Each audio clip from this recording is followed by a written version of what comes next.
Good evening. This is Scott, aka XORINFE. I wanted to shoot a little video. I'm under the weather right now, so you'll hear it in my voice, but I thought I'd make a quick little video to put out there because I know that a lot of you watch my videos and are always talking about, what you want to do with your simulation, what you want to do with your cockpit building, how much things cost. And right now, as you can see in front of me, I've got this gorgeous setup.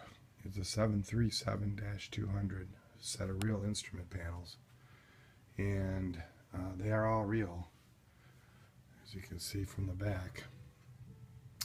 I also have a real overhead, all real overhead modules for a 737-200 or close to it, and all the real wiring. And then in this closet here right now, you'll see that buried in here, I have my old NG MIP just sitting here in a closet wasting away at the moment. This was the MIP that you saw in most of my videos. I'm going to come back out here and you can see what's going to be the new MIP, or part of it. That's a 737, probably a dash 200 or somewhere around there. Lower MIP, and then there's a frame you can see on the ground behind there that gets attached to it. I've got a new pedestal with real old style radios. There's all my computers to run my X-plane. There's the throttle quadrant from the NG that I did all the work on. And then getting back in here to the cockpit. No lighting in here right now, but well, I guess I could throw some on it real quick. The cockpit is in disarray because you can see I've got panels pulled out of it, no MIP in there right now. Those are just some pieces of plywood for mock-up right now. And I've got a whole new actual rudder, or actual columns going in here that I've been working on. It's a real crossover too, but it's got modified pulleys on it and such. Made some brackets to pull it in the floor right, just like it would have been installed in the bulkheads in a real 737. And I wanted to get the real yokes in here. So after a lot of modification to the flooring and raising it up, I've got that done. I had to cut open the top of my shell, make a box that allows me to put the real modules you just saw in, as opposed to the aftermarket FDS ones. So as you can see, it's a great deal of work going on here to retrofit my FDS NG simulator back to a 737-200, which will all be really interfaced and working with FlyJSim's 732 on X-plane. There's a glare shield, and there's getting ready to put in some racks for a bunch of electronics, and the list goes on and on and on. I've got parts in here, extra cages, all sorts of stuff. So with that said, I'm making this video because if any of you known or been around, you know that that NG cockpit, the way I had it set up with all these displays, everything all in told going into that simulator, probably upwards of 40 grand plus in investment. I don't even know how many hours of time I put into it. And now with this new plan, I've of course bought a lot more stuff, probably another 10 grand worth of stuff, if not more, real parts. Then now I'll have to be interfacing, are going to take hundreds and hundreds of hours to get done. So why am I telling you all this? Because for those of you just starting out, you should know that this hobby gets really expensive really fast. It becomes a big time suck. And even though you get up to a pinnacle like I did, where I had a full-blown working NG, sometimes you're not happy with that and you want to keep building, especially if you're a builder type. So you go back and tear things out and redo things again. And it costs you more money. Hopefully along the way it doesn't cost you your family, your job, your wife, your relationships, your friends. It really can be a nightmare. So make sure you have all those things in order first before you even contemplate something like this. And by the way, this takes up a large portion of my basement. As you can see, one whole corner is all simulator, so you got to keep that in mind, and these things are not easy to move. So now, what I suggest for most people is to do something like this, starting out or even long term. This is my small GA pit. I use this primarily for flying GA planes. I like flying Barons, and I like flying Bonanzas and 172s and some of the nicer turboprop planes. Here right now I have the FlyJSim 732 simulator running on top of X-Plane sitting in Vegas. And this whole setup, I've got some neat toys in it. I've got one computer running. Very important is to have one single monitor. Don't use 3 monitors next to each other. When you do that, you start taking a big performance hit. And really, if you were to put 3 of these big 40-inch monitors, this is a 40-inch LCD, when you put that on there, that might be kind of cool.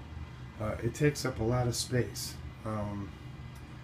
And, you know, really, the performance, from a performance perspective, this one view is really all you really need, especially, I mean, even in GA, I can get by with this one view doing pattern work. Use a track IR up on top of there, and you can just swivel your head around, as you've seen many times down at the field, and it's great. But the 40-inch is really important because when you're sitting in the seat, by the way, this is a Dodge Neon seat out of a junkyard, cost me about 25 bucks. Mounted on a couple 4x4s and onto a little base I made with some carpeting. Not very expensive. When I'm sitting in the seat though, the 40-inch gives me a big enough view that I can actually make out the gauges very well. They're like they're right in front of me. I can see everything really clearly. And if you get into building a instrument panel like I used to have, where you're running gauges and separate displays and stuff, you really start limiting yourself on the planes you can fly. You're really only setting it up for 1 or 2 planes. Whereas in this mode, I can fly anything I want, anytime.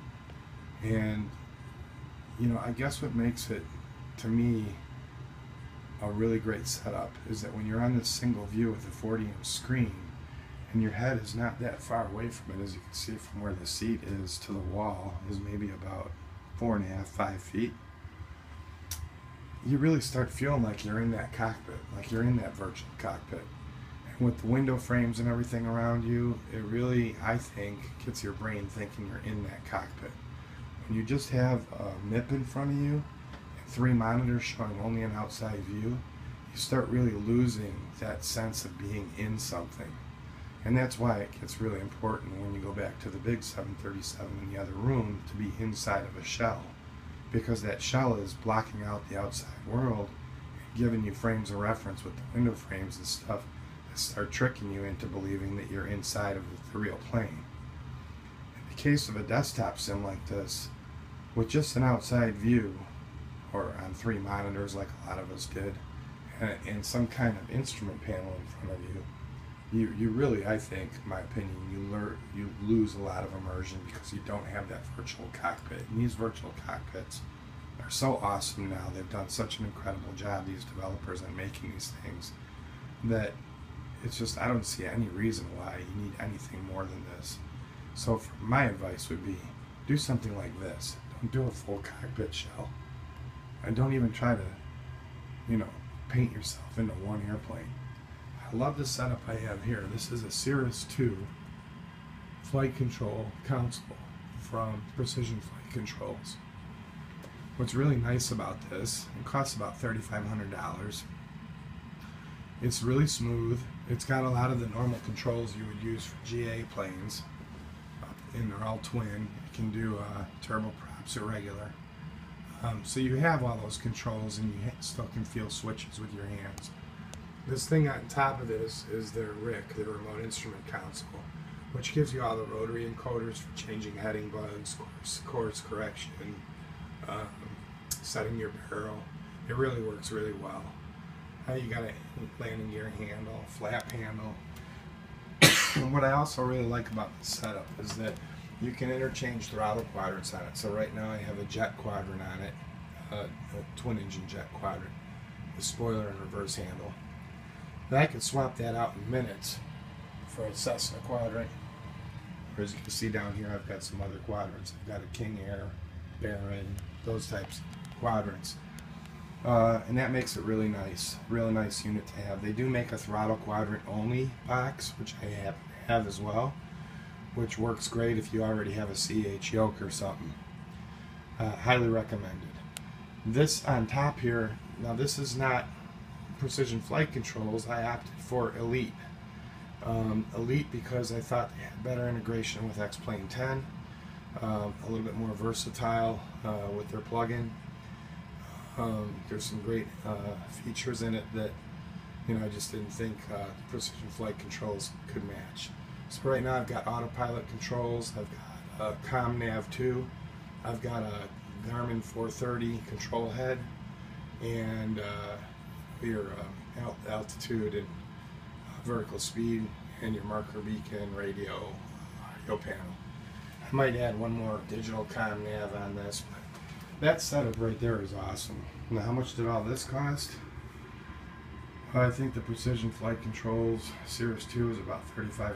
I think the remote instrument console above it there was about maybe $500. And then the Elite stuff sitting there is about $1,000. So yeah, there's still money in here. But I probably build this whole setup, including the computer and the monitor, probably around $7,000 compared to $50,000 or $60,000 for that whole NG setup in there. And for most of us, this is perfect. You can move it with you, you can take it with you. This is just if I want to run a little instructor station on the side with X-Plane. But let me just see if I don't run out of video. I'm going to try to keep recording here and just show you what it's like in this cockpit. See, that view looks pretty good there. So I'm going to just climb in here. And like I said, I'm in the 732 right now. And the nice thing about the FlyJ Sim is, I can come over here to the V card. I happen to be running right now. All the engines are started. But I can quickly get some performance information off this V card over here. I know my flaps are supposed to be set at 2 for this flight, so I can reach over, drop my flap gauge to a setting of 2. I'm looking over there at the flaps on the MIP. My V speeds are already bugged for me. That's a feature of FlyJ Sim 732, but it bugs my V speeds for me. Shows me what my EPR settings are supposed to be. They're at 217. That's what they're supposed to be set for normal EPR. 97.4 and 1. If I jump over to the weight and balance sheet, I can adjust cargo loads and everything really quickly on the fly here.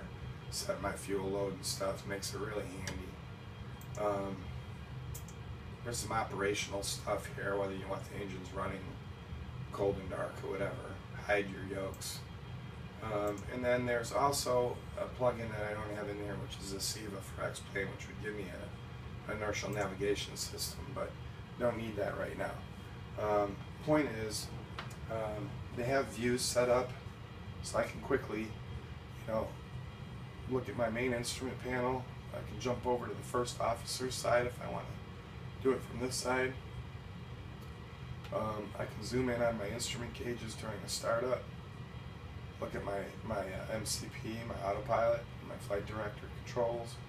I can come down, look at my weather radar, quickly pop over to my throttle quadrant if I hit my cutoffs.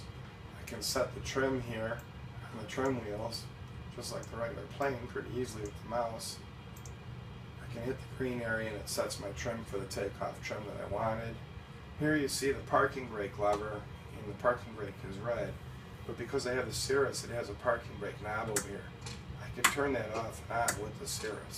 So I still have some functionality with some of the controls here. Get down into the radios, set up at frequencies. I can jump to the overhead, turn on lights really quickly, get up all the way into the aft overhead if I want, and quickly back down to the front view. When I'm flying and taking off, I've got a switch on my yoke that I can pull back, and I'm getting the left side view. I push it forward, I get the right side view, which is perfect when you're going around a pattern. Other than that, you got good volume, you got good setup here. I feel like I'm sitting in the cockpit. It almost feels to me just as good as, really guys, it doesn't feel that much worse than sitting in my full shell in there that costs me 10 times more money. And then when I'm ready to take off, boom, I go. I'm going just like I would in any other plane. Fire up the engines. You could be on pilot edge, controlling all this stuff. The other thing is with mouse look, I can drag and kind of peer around the cockpit really quickly too. Set myself back to that forward view. That was 80 knot call out.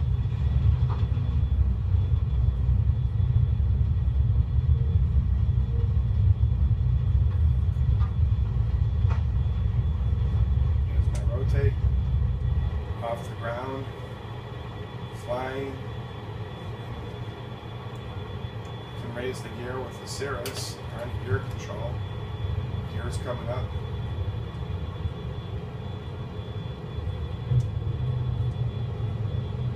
And I can see my gauges perfect. They're right there. I think this is actually about 3 inches wide. It's really about 4 in the real aircraft. That's actually a 5-inch. So you can set your zoom a little bit to make it more realistic. Here's your flaps. But I'm flying, and this feels to me just as good as when I'm in that full shell. The beauty of this is, of course, if I'm done with the 727 for today, and I don't want to fly the 727 anymore, let me reset my location. Let's put myself down on the runway again. Okay, I'm down on the runway. I'll change my aircraft. I'll go in here and let's do a general aviation, and let's do the Coronado F-33 Bonanza, which is one of my favorites. Open aircraft. Now, of course, I would want to quickly swap out this throttle quadrant, or I might have to retune the throttle if it's only going to be a prop mixture. What I like about the Cirrus is, again, I can put on a set of vernier controls like this, or I could, now see my throttle's way up. But, or I can set up something like this, but, or if I'm doing a King Air on here from Coronado, I'll put on my King Air quadrant. So again, I think maybe $7,000-8,000 and you have this set up and you're just really enjoying it. I normally have a headset over here and I can key the mic and talk on pilot edge if I want to. But, again, GA wise, this is a Bonanza. The gauges again are huge. I can really see them, make them out. I've got some of the same controls over my views, and yourself up airborne. Raise the gear. Again, I can look over to that side. Quickly look to this side. And I got great gauges. All these controls are working here, so I can be changing stuff up on the GPS. I can rebug my course heading, press that, center that, change it, change my barrel. All that stuff works. And I don't need this whole huge, gigantic cockpit contraption around me. Having a great time. Just flying around the pattern here. And I think one of the must-haves is like a 40 or 42-inch size screen. I think is just perfect. At 1080p, those gauges, they're just beautiful. This is X-Plane 10. You know, I can switch over to Microsoft Flight Simulator prepared and fly the PMDG 737. If I was flying the PMDG 737, then I might want to take out my old handy-dandy Flight Deck Solutions CDU that I had in my NG. You know, maybe have it over here or set it up here so I could, you know, punch in, you know, the CDU stuff. But it's awesome. I recommend it for anybody just starting out. If you got a budget around 10 grand, this would be a nice setup for you. If you want to try to get into a full-blown cockpit like that, say goodbye to a lot of money, a lot of space, a lot of time, maybe your family, and you know, just really look at what your wants and desires are. Before you lock yourself into one airframe, consider what something like this can give you. I can be flying this 1 minute, I can fly a BN2 Islander, I can you know, switch over to a 172, I can do some bush hopping in a Beaver if I want. It's just a lot more versatility, and it's wonderful, it looks great. Anyway, that's all I have. Just wanted to pass that along. Thanks.